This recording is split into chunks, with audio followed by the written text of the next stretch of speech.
kitang-kita mo yung dito sa midrib niya, ayan, na akala mo ay nagluluminous, ayan o.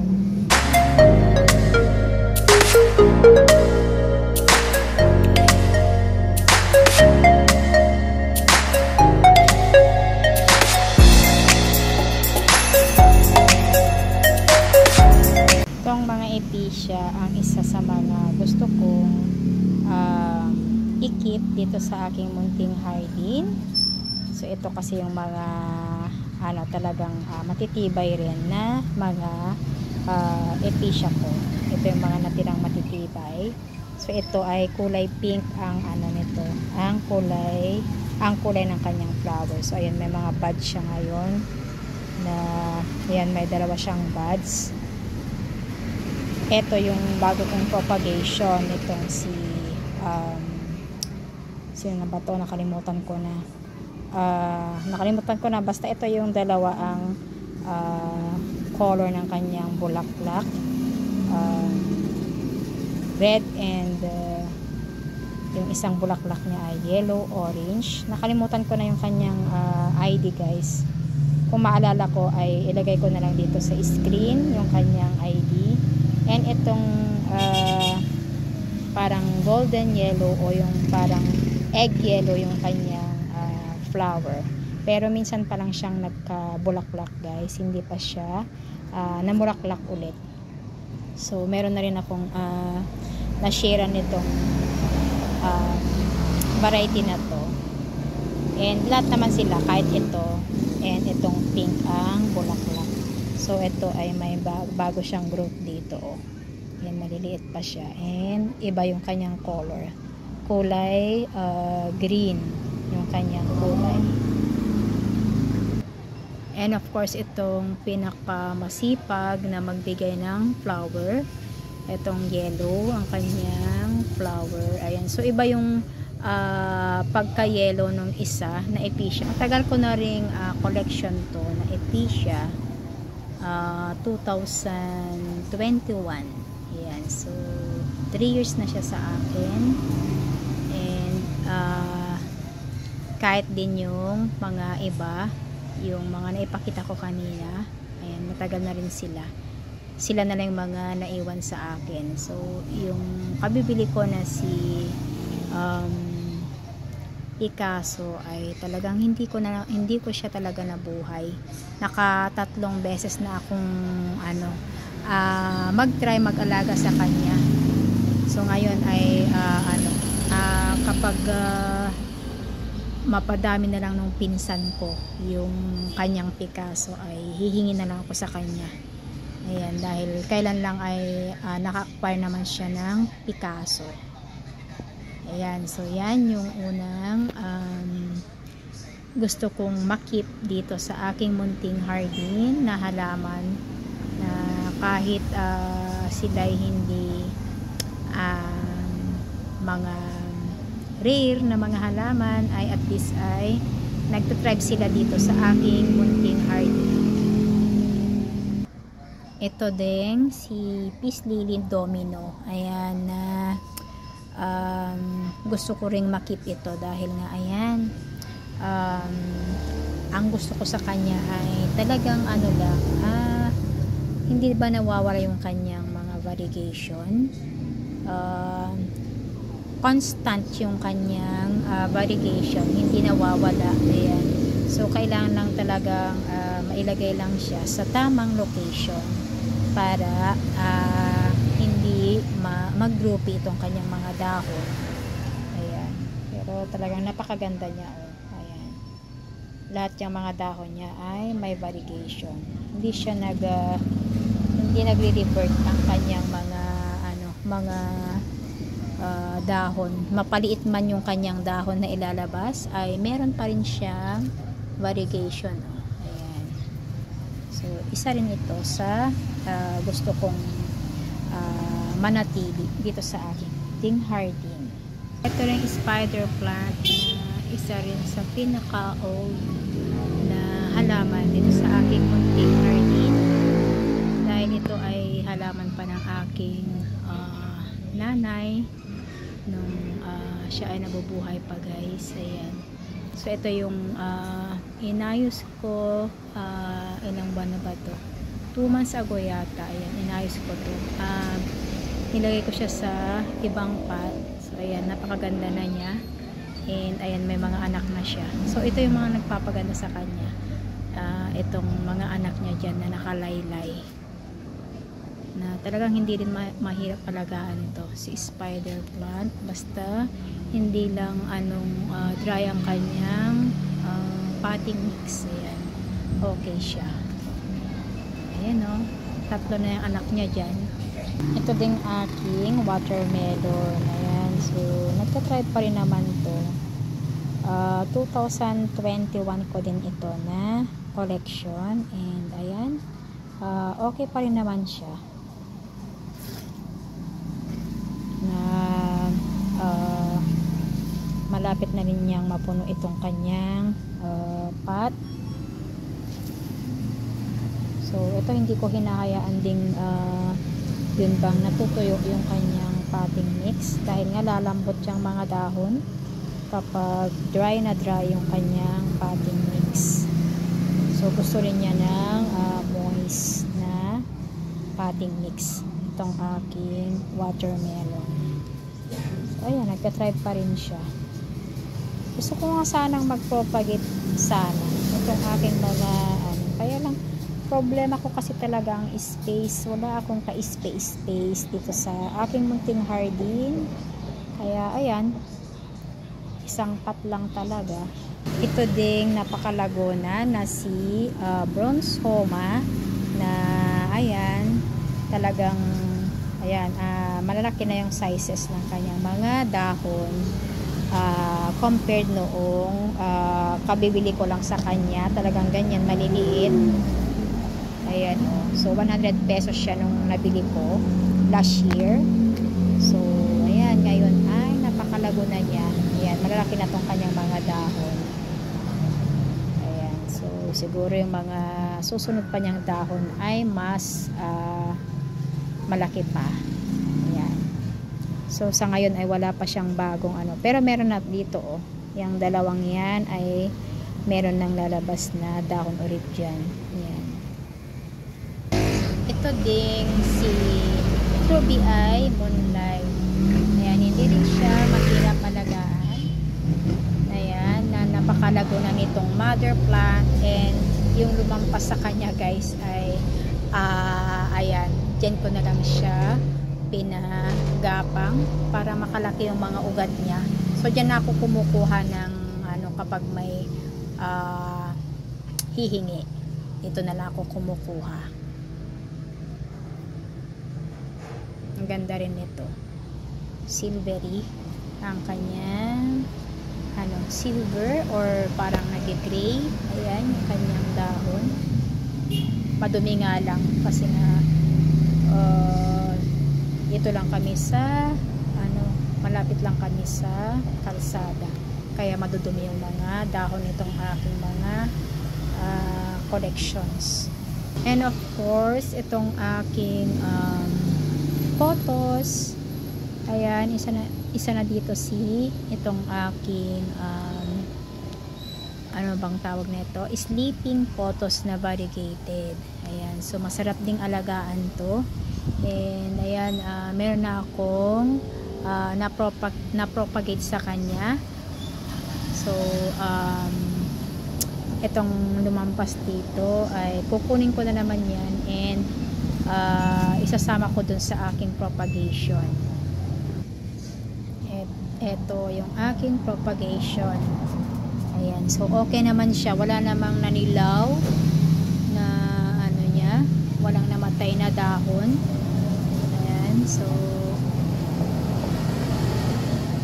dito ko idadagdag yung isasama yung aking kukunin na naman doon sa kanyang mother plant.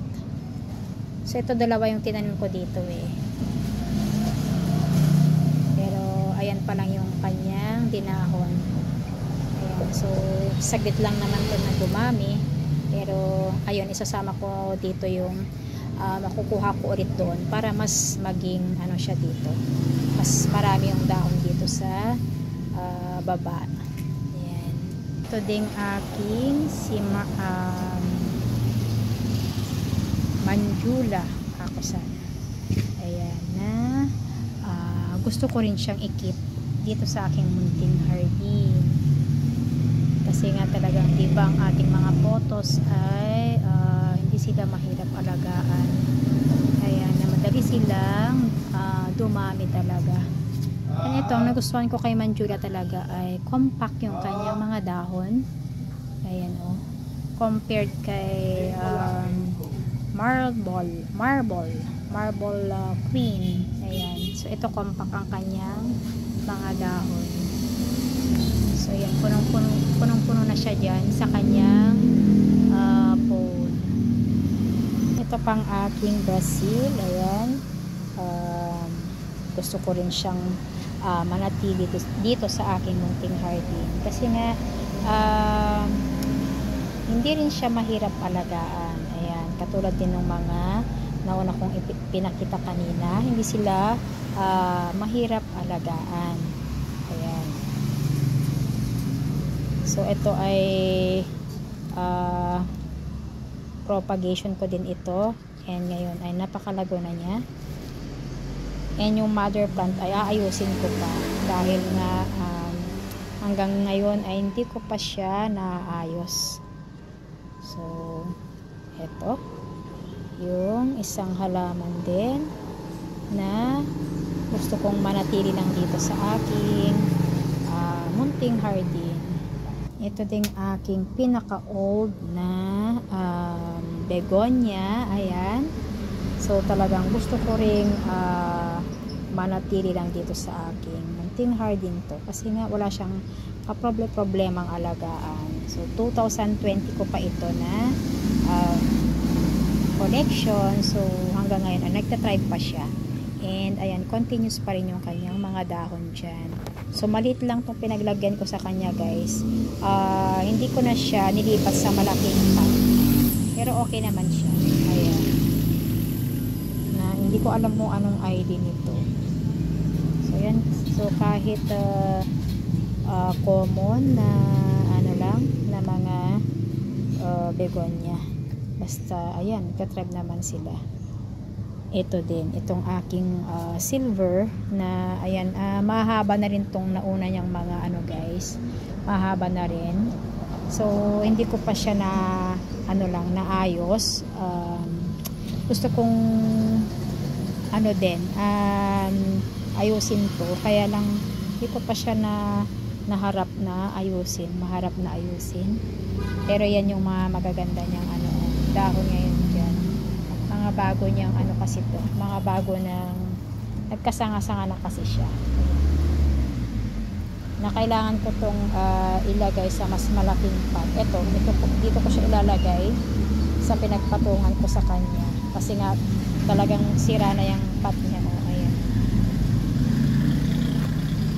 So matibay din to. Silang dalawa. Matibay na klase ng begonias. Ayan. So gusto ko lang na manatili dito sila sa aking munting hardin. Then ito namang mga philodendron. So itong si Atabapoense. Ayan, ito yung nabali noong anong month ba to nabali? July ata to nabali. So ngayon ito na yung part na nabali na tinanim ko dito sa dito sa kabilang side nitong pole, kanyang pole. So ngayon ay ayan na, napakalago na niyang tignan. Ayan, ito na yung mga malalaki niyang dahon. And ayan, meron pa siyang bagong ano ulit dyan, i-unfurl na dahon. Ayan, so magkasunod dyan na magkakadahon. Ito rin, mas nauna tong hindi, ito na yung mas nauna pala to. Ito naman sa kabila, ayan pa lang, pa-unfurl pa lang. So ang lalaki na ng dahon niya, guys. Maliliit lang yan dati nung binili ko. Ayan andyan pa yung mga old niyang dahon. Ayan ganyan lang yung kanyang dahon noon. So ngayon ay mahaba na, ang laki na ng dahon niya. mga dinadahon niya. Ito yata yung pinakamalaki niyang dahon. Ayan. Ayan. So malago na siya. And ito namang aking Prince of Orange ay hindi ko pa siya na propagate, guys. Kailangan na niya ng propagation na ma-propagate. Eto. Ayan. Hindi ko nga lang muna naasikaso. So isa rin ito na talagang magandang alagaan. Wala ding problema sa kanya. Hindi siya mahirap alagaan. Kagaya din ni Catawba Poense. So marami akong mga propagate sa kanya. Ilan din yan, oh. May nakikialam dito. Nakikialam sa vlog ko. Ayan, si Prince of Orange. Ito pang aking Mycans na matagal na rin to sa akin. 2021 din to na collection ko ng philodendron. So buti pa ito ay nabuhay sa akin. Yung Melano ay hindi siya nag-thrive sa akin. Namatay din agad. Wala pa yatang isang buwan sa akin yun. Namatay din. So hindi ko na sinubukang mag-alaga ulit. Pero ito si Mycans ay okay siya. Basta hindi lang siya mailagay talaga sa hindi siya naka-direct sun. Sa lilim lang siya. Okay naman siya. Ayan. So madami siyang bagong dahon ngayon. Kaya lang tong kanyang pole ay hindi tuwid. Pero okay lang. At least ayan o, ang ano niya, ang lago-lago niya. Na madami na rin akong nabigyan nito na Sharon. Ang ganda ng kanyang bagong dahon. Gusto ko yung mga bago niyang dahon na nilalabas. Kasi kitang-kita mo yung dito sa midrib niya, ayan, na akala mo ay nagluluminous, ayan o, green, yung veins, yan, green din, compared na sa kanyang old leaf, ganyan na, pero dito kitang kita mo parang nagluluminous. So yan din yung kanyang ganda itong si Mycans. And of course, si Pearl Marks na variegated. Hindi yan mawawala. Ayan. Na, ayan. Napakaganda na niya. Pero kaya lang meron na namang meron na namang green dito sa likod. So, tatanggalin ko yan. Pati yata to, oh. Para ba ma-maintain lang yung variegation na makikita dyan sa kanya. Ayan. So talagang laking tulong din yung pagtanggal ng mga reverted leaves para ayan makalabas ulit yung mga mga variegated niya na dahon. And itong aking napaka lusog din na Pink Princess, ayan, na kahit walang gaanong mga variegation sa kanyang mga dahon, yung ibang dahon niya ay ang lusog ng kanyang mga dahon ang lalapad. Ito yung pinaka latest niyang dahon, napakalapad, ayan, lalapad, ayan. So yan din yung mga gusto kong maikip dito sa aking munting hardy. Ayan, hindi sila mahirap alagaan talaga. Staring Wave of Love ay ayan, maganda rin siyang alagaan. Hindi rin siya mahirap alagaan. Kaya ayan, gusto ko rin siyang ikip dito sa aking munting hardy. Basta lang ba nasa tama lang siya na location. Ayan, para hindi masunog yung kanyang mga dahon. So matibay din to, basta nga talagang nakalagay lang siya sa tamang location, hindi siya naka-direct. And meron pa akong isang nito, yung kanyang mother plant, kaya lang hindi ko pa yun naayos. Ito rin, kailangan din niyang mailagay sa mas malaking pot. And itong aking 2020 collection na Anthurium, si Magnificum. Ayan, na ayan, may 5 siyang dahon dyan na magkaka-size ang kanyang mga dahon. And meron pa siyang upcoming dito na isa. Gusto ko rin sana itong i-base cut. Ayan. Kasi ayan nga medyo mataas na siya, medyo naalog-alog siya kapag binubuhat ko siya. Ayan, binubuhat ko itong kanyang kinukuha ko siyang ilagay dito sa labas para diligan, kasi nga nilalagay ko din to sa loob ng bahay. Kaya lang wala nga akong kulang ako sa space dito sa aking munting hardin. Kaya ayan, ganyan na lang muna siguro. Kapag makahanap na lang ako ng kanyang ulit paglalagyan, kung saan ko siya ipipwesto. Mahirap talaga kapag maliit lang ang space talaga para sa mga halaman. Kaya hindi ako masyadong makaalaga ng mga malalaking halaman. Konti lang yung mga ko dito, malalaki kong halaman, kasi nga yung aking space ay limited lang.